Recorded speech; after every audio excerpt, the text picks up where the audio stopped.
Hi, Reverend Paula Zabkar here from Spiritual Soul Center. So this week I've been thinking about how I deal with disappointment. Like, how do you deal with disappointment?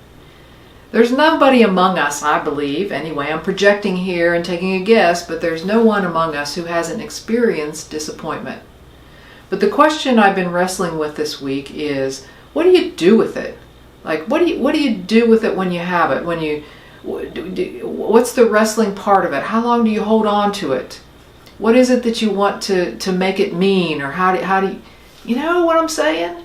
Like, we have these emotions, but it's important to remember that we're not the emotion. We're the one who has these emotions. So we can actually take a moment and say to ourselves and have that discussion in our own self, what am I going to do with this disappointment? The definition of disappointment is discouragement or depression because of failed hopes and expectations.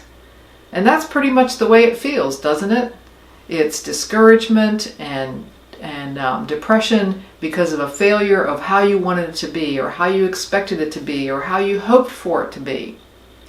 And I think it really is a wise thing to consider, what am I going to do with this? Because we have that choice. We have a choice about what to do with disappointment. I found myself this week getting angry about something.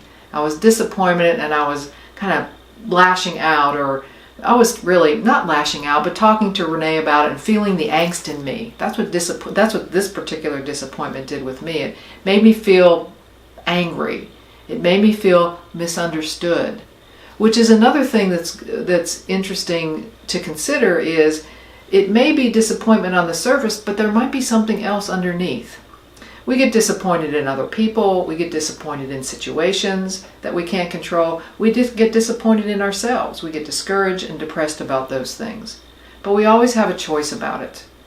And some of the choices, they're different depending on the type of disappointment it is. Sometimes we can use disappointment to motivate us to do something more or something else. And we say, what? It really feels this way, but this I'm going to use as encouragement to move forward. We might also use disappointment to reassess our own role in it. It's easy to blame somebody else for disappointment, but maybe I had something to do with it as well. Maybe that misunderstanding that I came to know in my disappointment really is about my lack of communication somehow. It allows us to reassess our own role in whatever's happening. Or really just the bottom line with so many emotions is, what can I learn from this? What is this about for me? What might I do differently? What is this? Not to blame yourself again, but to use it to learn. Because we always have a choice. We always have a choice. So being able to sit with it, feel it, acknowledge it, and make a decision about it. That's what I'm talking about. So disappointment this week. That's what I had to share with you. Until next time.